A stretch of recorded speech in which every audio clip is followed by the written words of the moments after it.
Guardaos de los malos profetas. Por el fruto se conoce el árbol. Del Padre, el Hijo, del Espíritu Santo. Amén. Queridos fieles, estamos celebrando esta misa del séptimo domingo ya después de Pentecostés. También celebramos en este domingo la fiesta de San Pantaleón, mártir, de quien tenemos reliquias precisamente en nuestros altares. Reliquias de primer grado, es decir, un huesito de su cuerpo.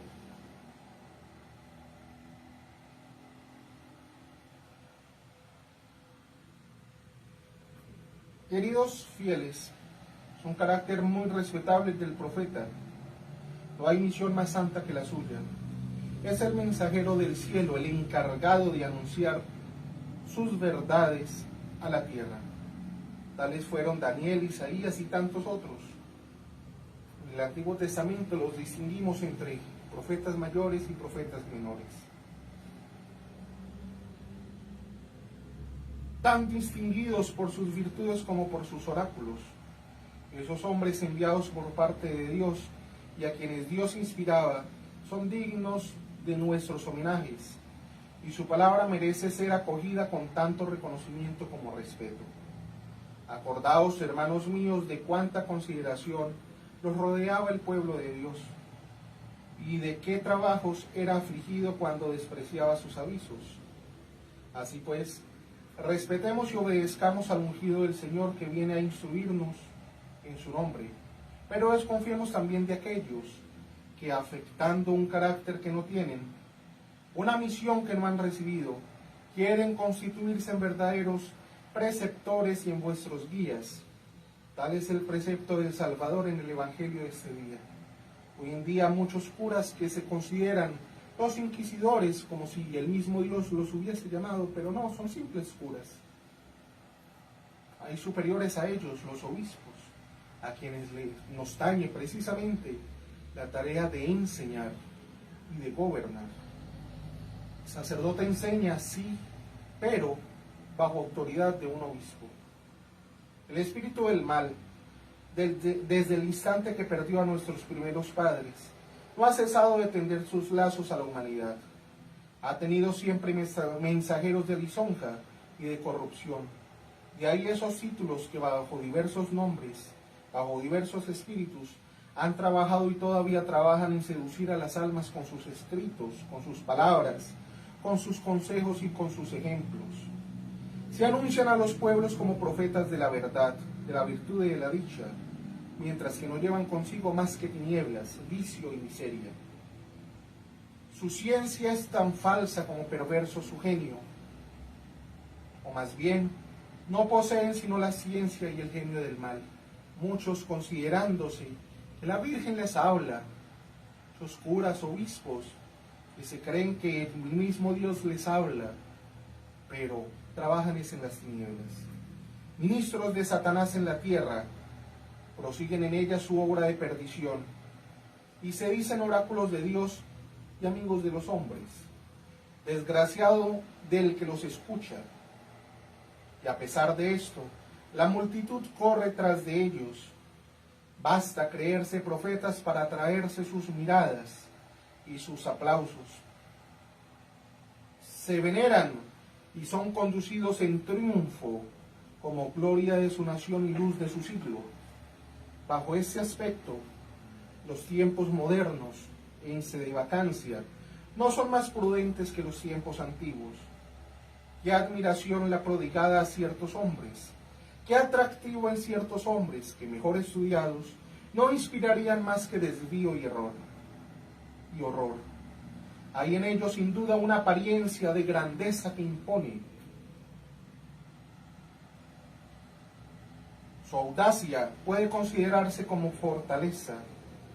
Su genio y su ciencia tienen poderosos encantos, y por otra parte, se consiente tan fácilmente en dejarse engañar, puesto que la vanidad queda satisfecha.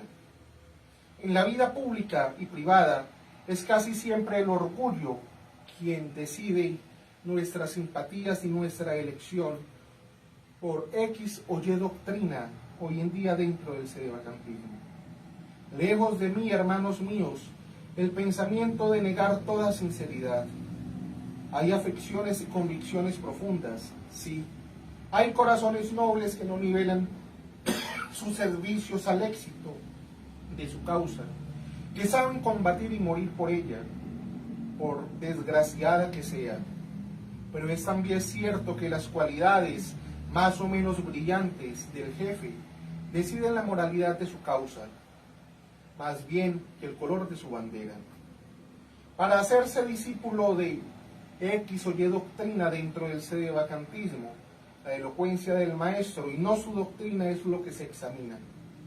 Que cada uno se pregunte los motivos secretos de su afección con tal o tal doctrina.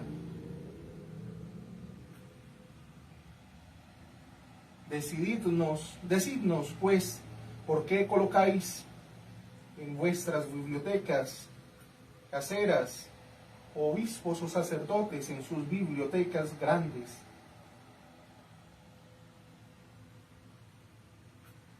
Tales obras de filosofía o de teología a favor de su doctrina. Sí, precisamente, queridos fieles, es un profeta el que se levanta a hablar a favor de todas estas doctrinas engañosas dentro del sedevacantismo. La iglesia actualmente se encuentra en sedevacancia. Eso quiere decir que no hay papa desde su santidad, el Papa Pío XII, el cual sabemos como doctrina católica que los que siguieron a Pío XII son falsos papas, son antipapas que por su herejía no pueden gobernar la iglesia.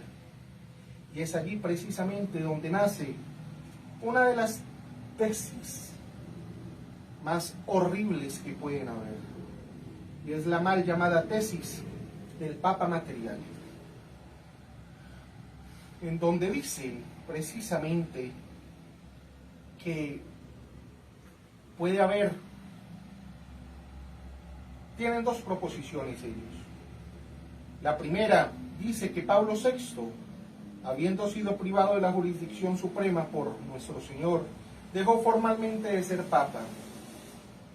Y esa primera proposición es, a los ojos del autor, don Gerard de Loré, una realidad, un hecho establecido con una certeza del orden mismo de la fe. Y en la segunda proposición dice que Pablo VI no dejó materialmente de ser papa. Gerard de Loré nos dice que se basa solo en la apariencia.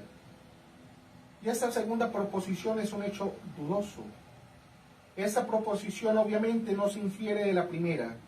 A priori, quien pierde la forma del pontificado, es decir, el poder para gobernar y enseñar a la Iglesia universal, pierde por este mismo hecho el pontificado, que no puede existir sin su forma en el sujeto de la inesión.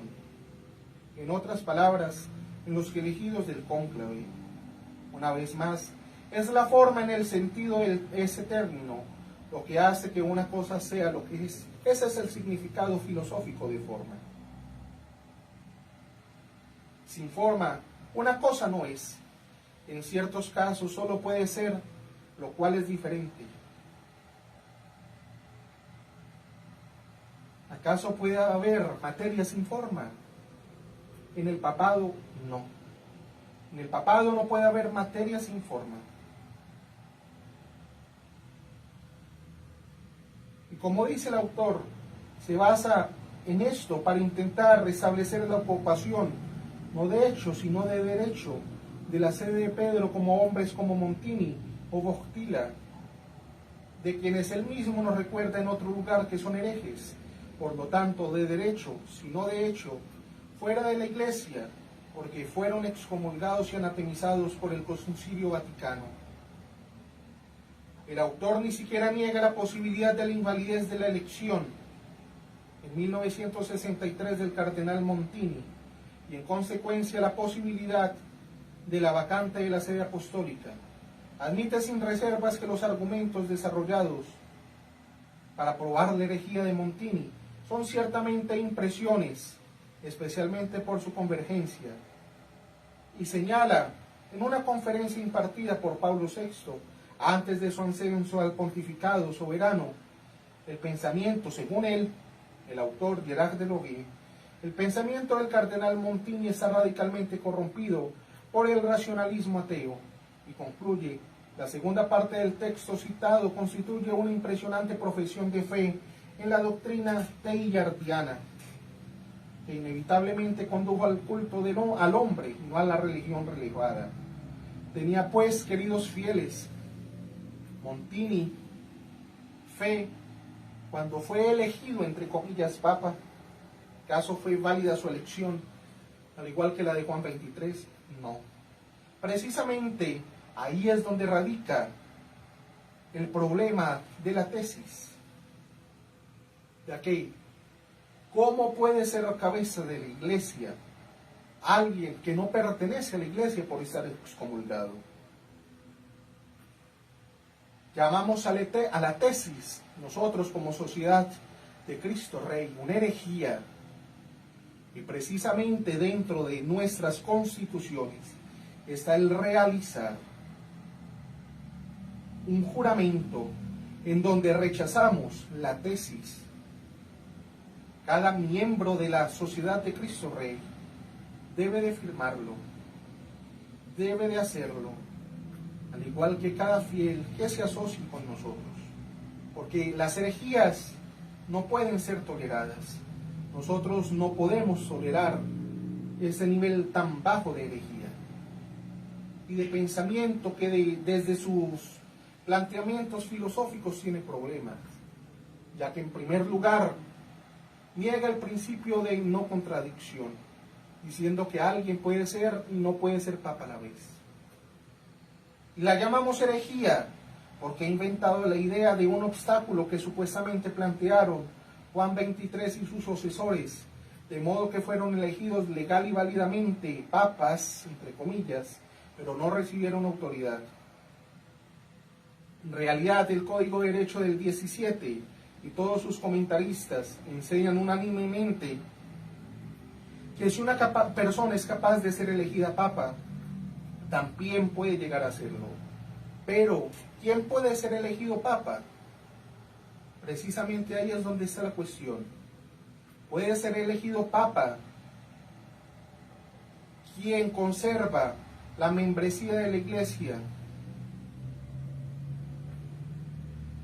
Cuando un hereje,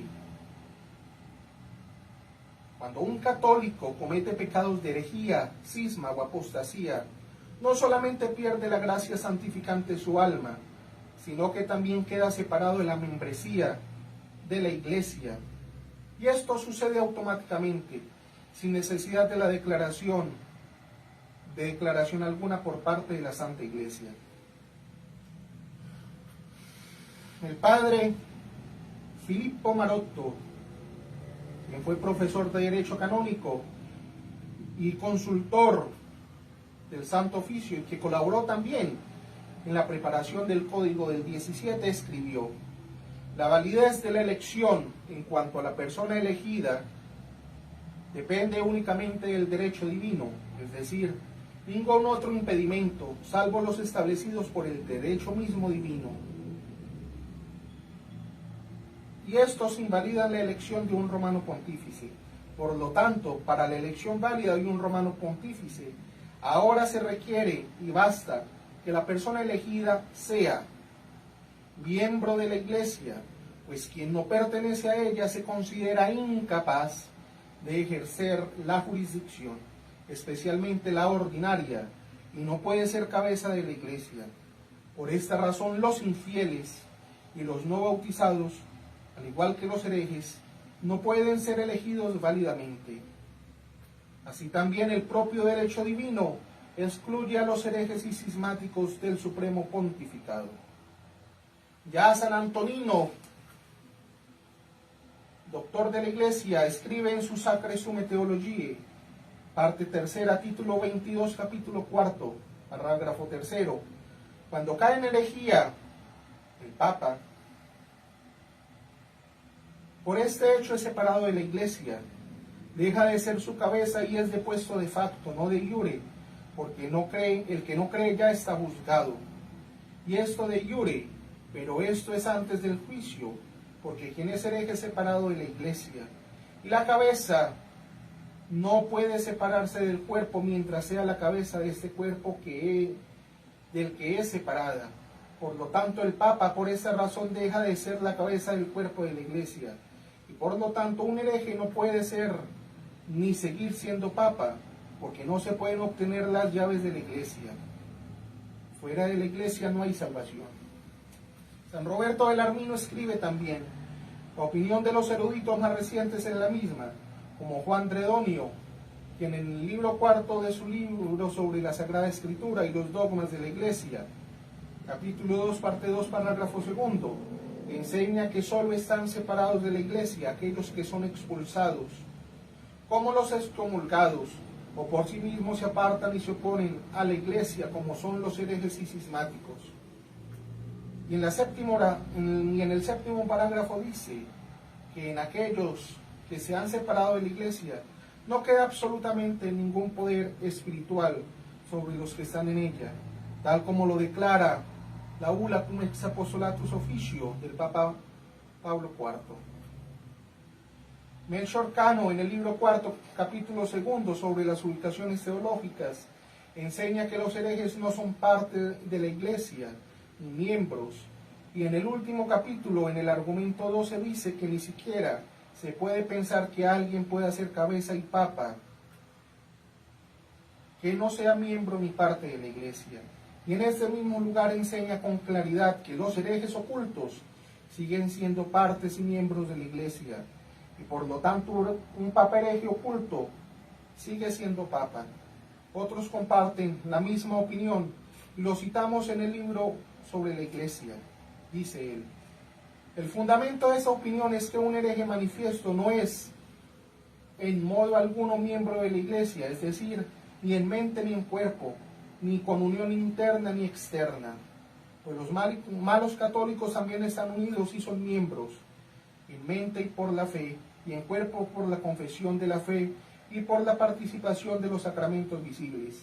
Los herejes no están unidos y no son miembros, ni por fe, ni por la caridad, ni por la participación de los sacramentos visibles, ya que niegan una verdad de fe, y al negar una verdad de fe se niegan todas las otras. Por eso, queridos fieles, hay que librarnos hoy en día de aquellos que profesan herejías, o de aquellos curas que están sometidos, que critican la tesis de Papa Material, la critican, hacen videos criticándola, pero ¿quién es el obispo de ellos? Precisamente el obispo de ellos es un hereje que sigue la tesis de Papa Material. Cuidado con esos herejes, queridos fieles. Hay que tener mucho cuidado hoy en día, porque muchos están buscando la unidad en el catolicismo, pero comprometiendo la fe católica al unirse a tesis heréticas. Muchos reconsagrándose y reordenándose de nuevo, sabiendo que tenían órdenes válidas. Porque esto, por falta de fe, nada más, por apariencias lo hacen, comprometiendo su alma y entregando su alma al demonio, o quizás por pertenecer a sociedades secretas, como las hay en México y en Estados Unidos.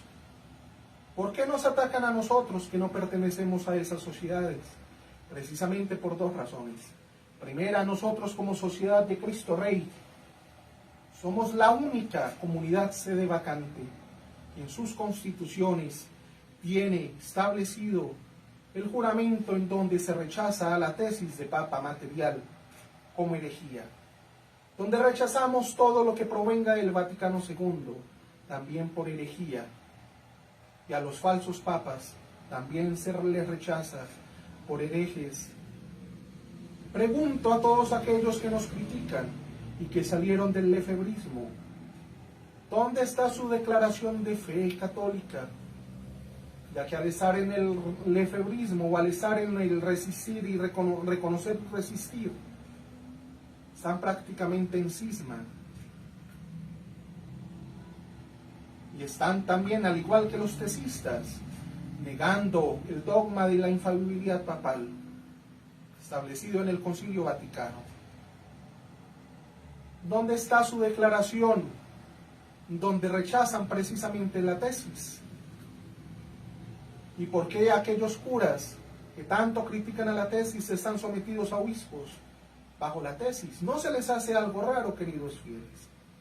Nosotros como Sociedad de Cristo Rey rechazamos todo eso. Y para nosotros todos esos son los falsos profetas actuales, que buscan una unidad aparente, tanto que critican Vaticano II con el ecumenismo que proviene de allí. Y literal, están haciendo ese falso ecumenismo dentro de la iglesia. Si se les puede considerar parte de la iglesia, ¿por qué no lo son? Todo aquel que cree la tesis, que la proclama, que la defiende, que defiende curas que provienen de la tesis, que defienden a obispos que son de la tesis, no son parte de la iglesia.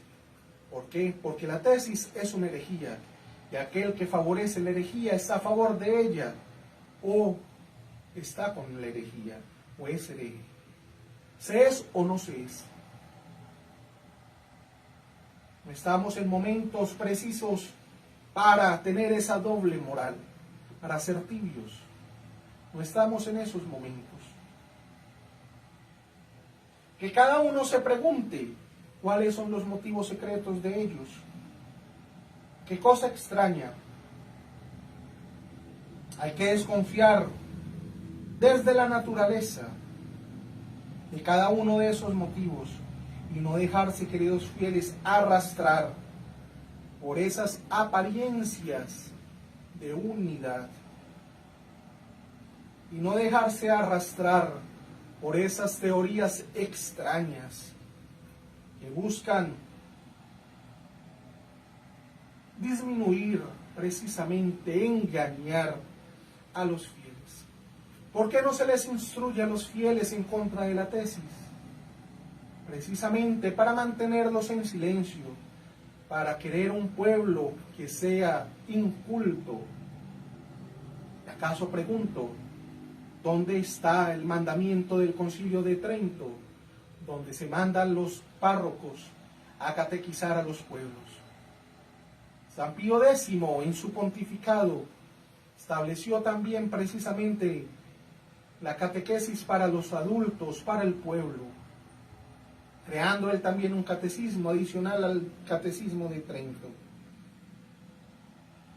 Dicen tener fieles por cantidades, se lo pasan viajando de un lado a otro, pero lo he comprobado, no desde este año, sino desde hace varios años, por ejemplo en Colombia, donde se lo pasan viajando, pero fieles, que va usted y se les acerca a ellos y les pregunta algo básico de doctrina católica y no lo saben, no lo saben, son fieles solamente de misa, y tal como sucede acá en Colombia, sucede en todos los lugares donde actualmente está presente la iglesia, no en todos, en la mayoría sí. Por eso, como Orden de Cristo Rey, precisamente evitamos y rechazamos todos esos pensamientos. Meditad pues, queridos fieles, sobre los hombres que atraen vuestras simpatías antes de aceptar palabra y entregarse a esas ideas y a esos pensamientos heréticos, ya que de toda precipitación el temor es el principio de la sabiduría, que hay que ser prudentes y sencillos como la paloma, y prudentes como la serpiente. Y es muy culpable, queridos fieles, esa tolerancia a todos estos pensamientos que excluyen Y es muy culpable aquel que admite todo eso, los pensamientos contrarios a la doctrina. Es muy peligrosa esa curiosidad de verlo todo, de oírlo todo y de conocerlo todo. Hijo mío, dice el proverbio el salmista en los proverbios: no te acompañes con los pecadores, desvía tu pie de sus senderos. Santo con los santos, te pervertirás con los pecadores. Ve también, queridos fieles, con qué instancias recomienda nuestro buen Dios a su pueblo no emparentarse con los infieles, y aún en la actualidad mucho menos con los herejes, ni escuchar sus argumentos. Lo que debemos de hacer precisamente es exponer el peligro al que lleva esas herejías, y de esta manera no dejarnos arrastrar como Eva por la serpiente, por su seducción. Así también, queridos fieles, se pierden todas las almas. No se quisiera hacer el mal, se atiene a su fe, a su inocencia y a su probidad, pero la confianza, el aprecio y la amistad dilatan el corazón. Nos acostumbramos a ver y oír lo que en un principio no quisiéramos nosotros mismos hacer ni decir, y poco a poco nos parece el mal menos odioso y menos culpable.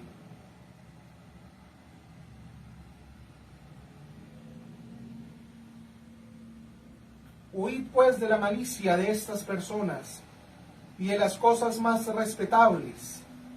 Huid de esos espectáculos, precisamente en donde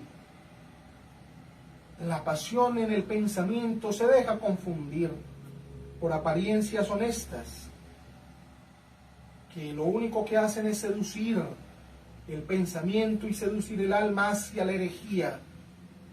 Guardaos de los falsos profetas, queridos fieles, tal como lo dijo el Señor.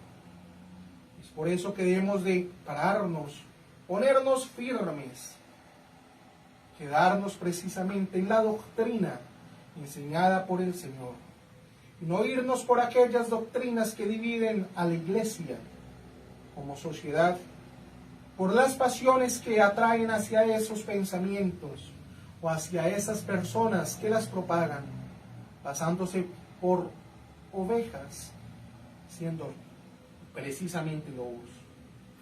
Los falsos profetas, queridos fieles, van con según ellos, buenas intenciones, buscan atraer a las personas hacia ellos, pero precisamente va ¿a qué precio? Al precio de la condenación eterna. Muchos obispos, sacerdotes, por ansias de dinero, se dejan comprar por esas sociedades secretas, por esos herejes, precisamente para ganar más adeptos. Otros se dejan comprar precisamente también para que el mundo entero los reconozca como verdaderos. Pero ¿de qué sirve eso si nos estamos condenando? Desde la primera intención en hacer eso, aquellos hombres, entre comillas, de iglesia, ahí van las comillas, de iglesia, cierro comillas, desde su primera intención ya fueron juzgados por el cielo. No por mí, por la doctrina católica fueron condenados. Deplorad pues, queridos fieles, la miseria y la humillación ante esas doctrinas, y seguid pues a nuestro buen Dios con su sana doctrina, que nos promete la libertad, la gloria y la felicidad en su reinado eterno, con todas sus riquezas como ríos inagotables,